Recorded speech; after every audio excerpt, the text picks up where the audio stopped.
আমরা তো ছদ্মবেশী বলেন, গুপ্ত বলেন, সুপ্ত বলেন, এগুলো তো জামাতকে দেখেছি গত এই ৪টা টার্মে আওয়ামী লীগের, যে তারা আওয়ামী লীগের সাথে ছাত্রলীগের ভিতর বিলীন হয়ে গেছিল। ১৭ বছরে না ভেঙে এই রকম মহিরুহের মতো দাঁড়িয়ে আছে। কাজেই আমাদের বিশ্বাস আর আমাদের আদর্শ সবকিছুর সাথে, দলের আদর্শর সাথে আমরা তো ঈমান নিয়ে থাকতে চাই। আমি একটু যেতে চাই সাংবাদিক আবুল কালামের কাছে। সাংবাদিক আবুল কালাম সিনিয়র সাংবাদিক, আমি আজিজ, আপনি চিনেন তাকে, বেশ আলোচিত একজন সাংবাদিক এবং বয়স্ক। তিনি বলেছেন বিএনপির চারিদিকে গুপ্তরা আছেন। সেই গুপ্ত সুপ্ত বলতে অনেক সময় বিএনপির পক্ষ থেকে বা বিভিন্ন সময় বলতে থেকে গুপ্ত সুপ্ত বলতে জামাত শিবির এদেরকে বলা হতো। আপনি কি সিনিয়র সাংবাদিক এম আজিজের বক্তব্যকে এখন মনে করেন কিনা বিএনপির মাঝেও গুপ্ত সুপ্তরা লুকিয়ে আছে? বা একসময় বলা হতো আওয়ামী লীগের সাথে লুকিয়ে ছিল জামাত শিবির, ছাত্রলীগের সাথে লুকিয়ে ছিল জামাত শিবিরের ছেলেরা। এখন এই এম আজিজের বক্তব্যটাকে আপনি কি বলতেন? বিএনপির মাঝেও কি এরকম দেখছেন কিনা? উনি এই বক্তব্যটা দিয়েছেন ওনার একান্ত নিজের বক্তব্য, কিন্তু আমার যেটা মনে হচ্ছে বর্তমান প্রেক্ষাপট কি দেখছেন? উনি ওনার কথার মধ্যে উনি যদি এটা মিন করতে চান যে বিএনপির মধ্যেও আওয়ামী লীগের অনেকে আছেন, এটা তো সত্যি আছেন, এবং আওয়ামী লীগ আগে করতো, আমরা দেখতে পাচ্ছি যে এখন সে বিএনপি করে, এবং সে এখন দেখা যায় অনেকে আমরা দেখছি যে সে বিএনপির নেতা এখন সে, অথচ সে আওয়ামী লীগ কিছুদিন আগে আওয়ামী লীগ করতো, এবং ডকুমেন্ট সহ দেওয়া হয়েছে যে সেই যে আওয়ামী লীগ তার হাইকমান্ডের কাছে দেওয়া হয়েছে। তারপরেও হয়তো শেষ পর্যন্ত ব্যবস্থা নেওয়া হয়েছে কিনা সেটা জানি না, বাট এই ঘটনাগুলো ঘটছে। সুতরাং আজিজ ভাই যদি এটা বলে থাকেন তাহলে তিনি সম্ভবত এই ঘটনার প্রেক্ষিতে বলছেন। যদি সেটা বলে থাকেন তাহলে সেটা খারাপ বলেননি, সেটা সত্যি বলেছে, এটা হতেই পারে। সুতরাং এইটা নিয়ে আমি নেতিবাচক খুব একটা যে কিছু সেটা আমি দেখছি না। রাজনীতিতে এটা হতেই পারে, আজকে আপনি আমার দলে, কালকে আপনার দলে, এটা তো ঘটছে, তো এটা রেগুলার ঘটছে, এবং এগুলো আগামী এগুলো থামবে না, এগুলো সারা জীবন ঘটবে। কারণ রাজনৈতিক নেতারা যতদিন না পর্যন্ত নিজের আদর্শের মধ্যে ওনারা একেবারে স্টিল না থাকতে পারবে আদর্শকে যদি তারা অতি যত্নের সাথে লালন না করেন, যতদিন না করেছেন রাজনীতিবিদরা, ততদিন পর্যন্ত এই যে ভাঙ্গা খোড়ার খেলার মধ্যে এই গুপ্ত সুপ্ত থাকবেই। কিন্তু তারা যদি নিজেরা কমিটেড হন নিজের আদর্শের সাথে, তাহলে সে দেখবেন যে না খেয়ে থাকবে, কিন্তু তার আদর্শের সাথে সে কম্প্রোমাইজ করবে না। এই রাজনীতিবিদ তৈরি না হওয়া পর্যন্ত এই দেশের রাজনীতিতে এগুলাই চলবে। সুতরাং এগুলো অবাক হওয়ার কিছু না।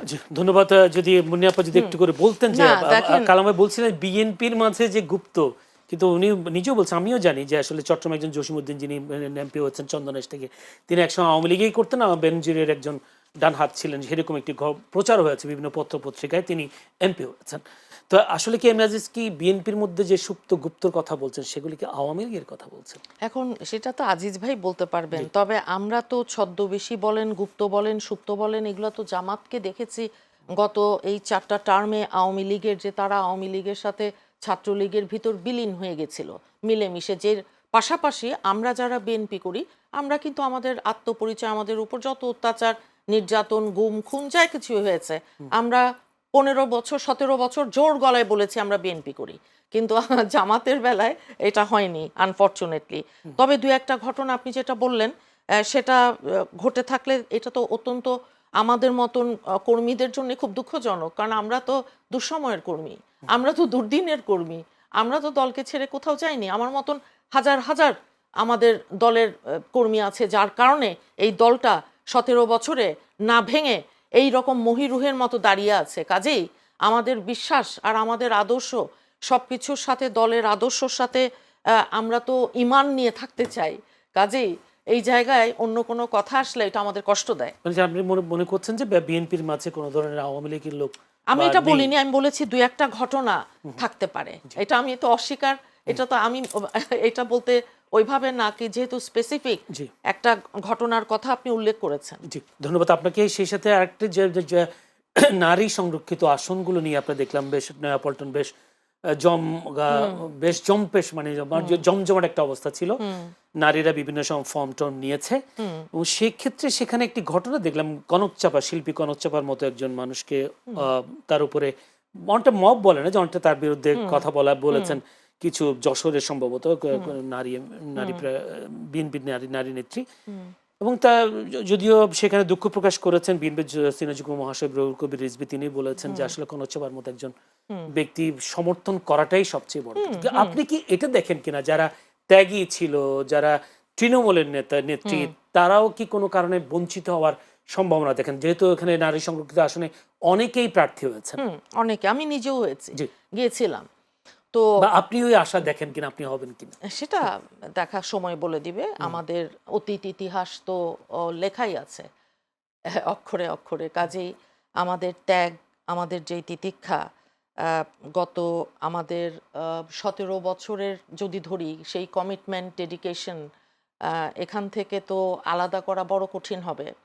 এবং সেই ভিন্ন সাথে অবস্থা তো আমরা দেখেছি, রুমিন ফারহানার মতো লোক তো দল না, থেকে বহিষ্কার হয়ে গেছে।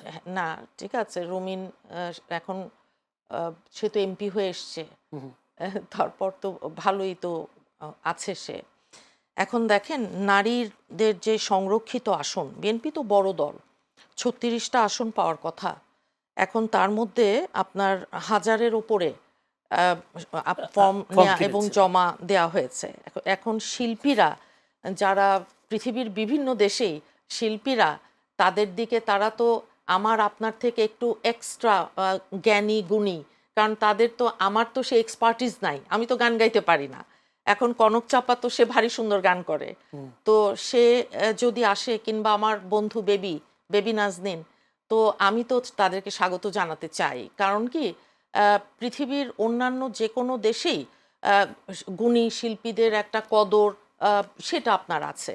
আমি সবার কথা বলছি না, কিন্তু গান গাওয়া, গান গাইতে পারা, কবিতা আবৃত্তি করা, সুন্দর অভিনয় করা, এটা তো গুণের কথা আপনার, যে আপনার এক্সট্রা একটা কোয়ালিটি যেটা আমার নেই।